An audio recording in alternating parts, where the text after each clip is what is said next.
The COP26 Summit is underway in Glasgow. Renewable energy is one of the issues top of the agenda as the world moves away from coal and fossil fuel energy. Billions has been pledged to help South Africa achieve this.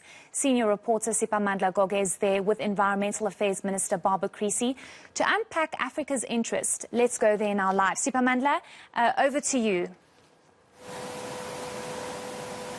I can tell you that we are doing this interview indoors because it's extremely cold outdoors. It's raining, it's windy, typical Scottish weather. But nonetheless, those who live here, they say, well, it could be part of a climate change impact. So the minister from South Africa is here. She's leading the delegation of negotiators here, the South African delegation. Let's find out from her, what are the interests and the position of South Africa. Minister, thank you very much for your time. Welcome to Scotland. Thank you. It's very cold, eh?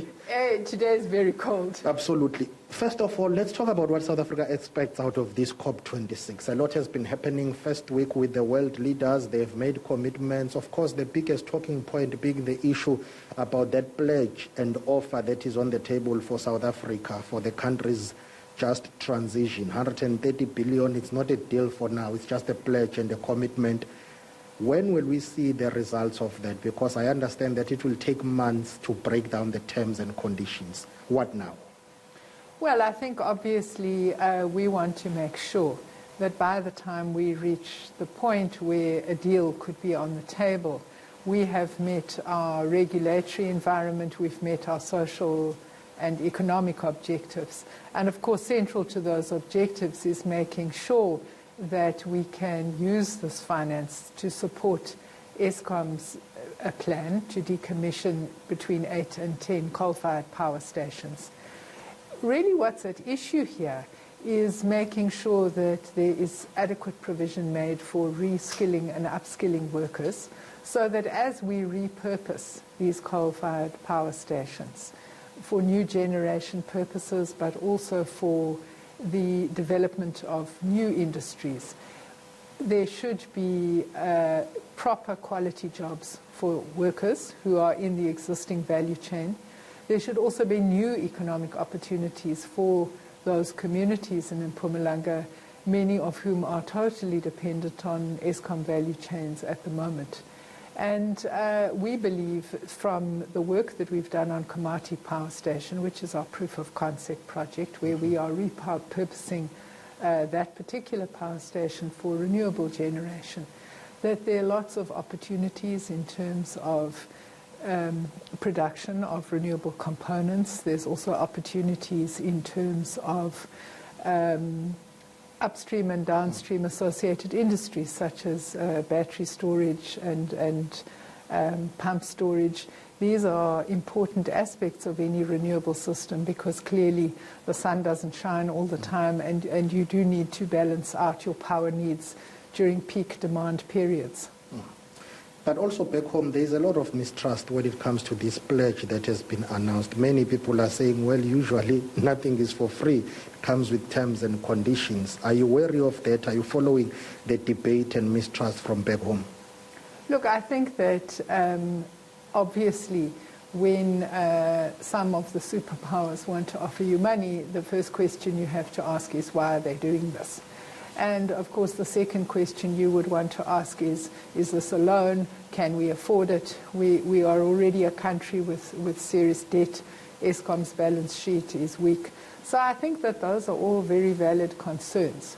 When we get back home, we are setting up a finance work stream. It will involve National Treasury, it will involve Eskom, the IDC, and we're also hoping to bring in significant financial experts who will be able to help us to interrogate what's on the table and to structure a potential future deal in a way that is in our domestic interests and in South African interests.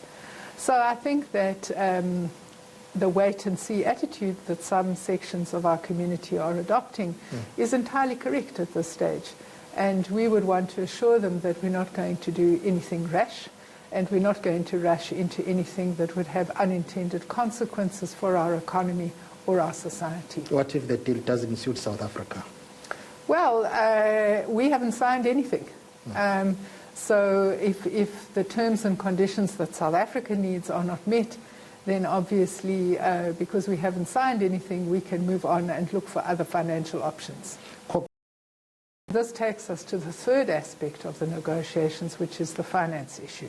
The biggest talking point. Of course. And I mean, this is the issue, in my view, which can make or break this COP, just as it did in Madrid in 2019, where developed countries failed to honor their commitment in terms of the Paris Agreement to provide significant support to developing countries. We're told now that they will finally reach the 100 billion in 2023. But the 2020 deadline is passed. Yes, well, they haven't said anything about how are you going to trust billions. 2023? Well, I think trust is a big issue here, and obviously that's why I say we want to see very clear plans on the table, and we also want to see a work program for the post-2025 environment.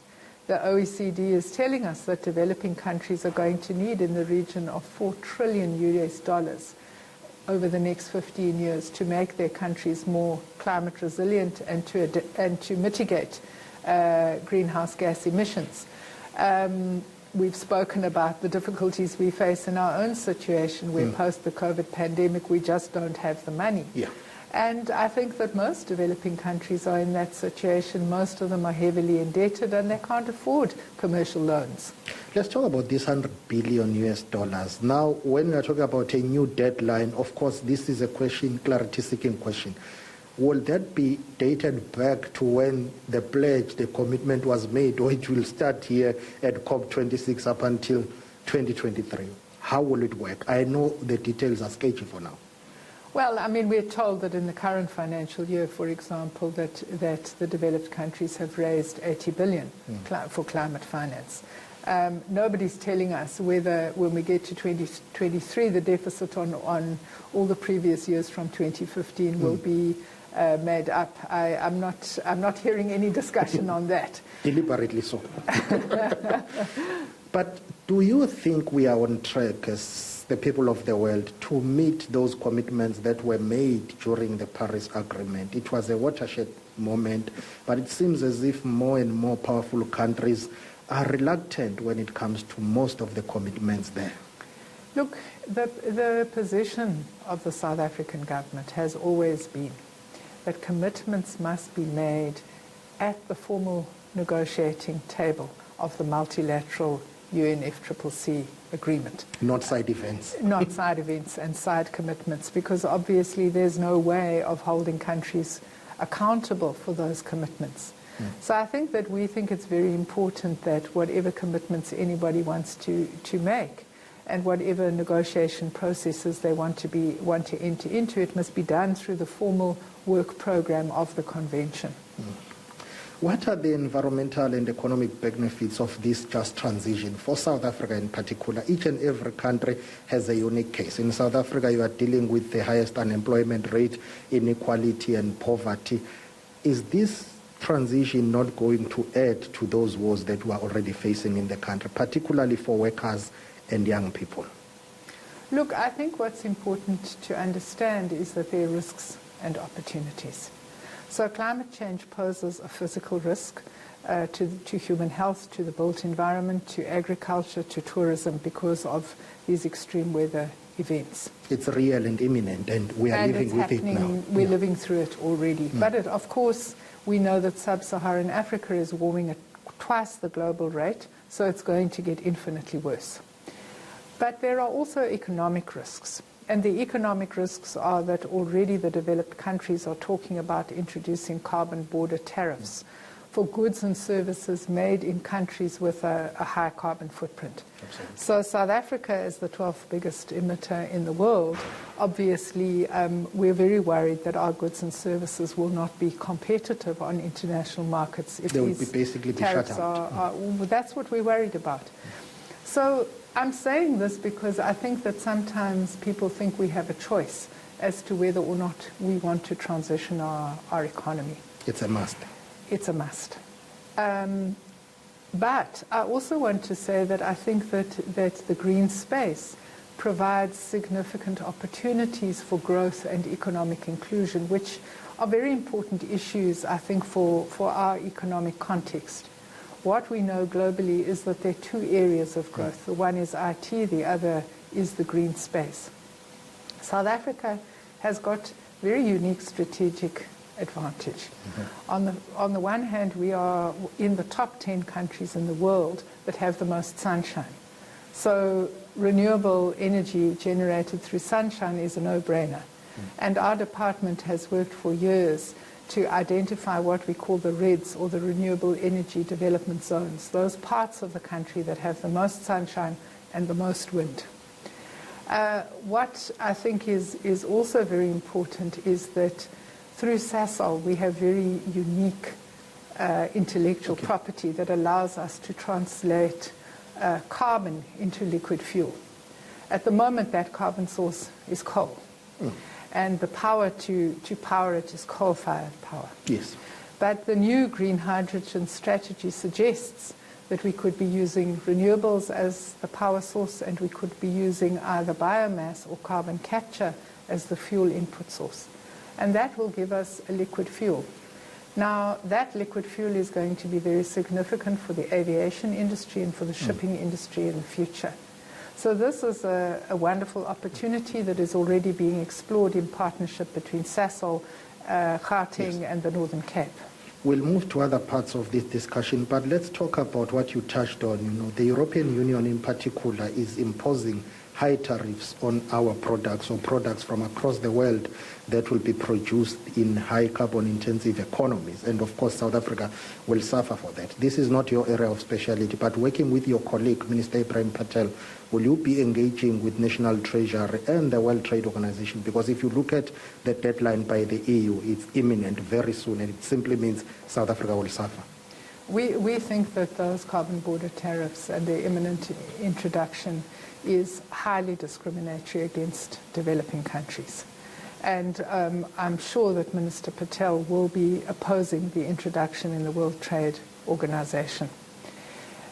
Even if we succeed in opposing them, I think that we have to recognize that in developed countries where we have a market for many of our goods and services, consumer attitudes are also influencing product choice.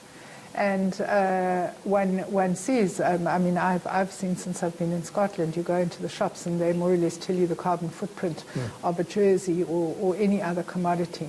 And I think what this tells you is that if we do want to remain competitive, it's going to be important that we reduce the carbon footprint of our goods and services.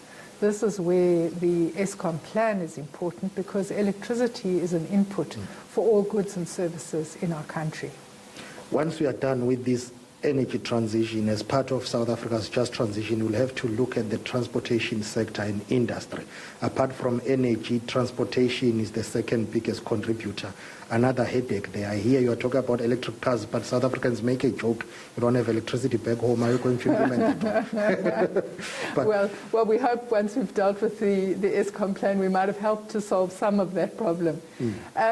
But obviously, car manufacturing is a really important industry in South Africa. It's one of the places where we have significantly valuable jobs.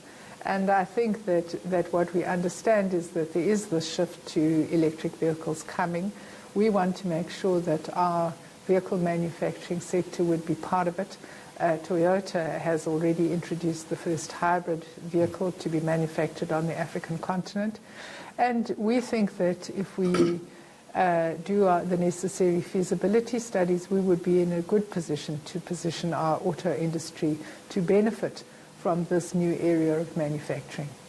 Minister, in closing, we're out of time. COP26, usually such gatherings, climate change conferences, it's about negotiations. You take and you give, you win some, you lose some. At the end of the day, when the text is released, the final document, what does South Africa hope to achieve? What is it that you would say when you leave Scotland, going to Egypt next year, if I'm not mistaken? What do you want to take to Egypt? What should this gathering produce that will make you happy? I think, as I said in the beginning, a balanced outcome on mitigation, adaptation and financing, and clear work plans on the adaptation goal and the financing goal that we can take forward when we go to Egypt.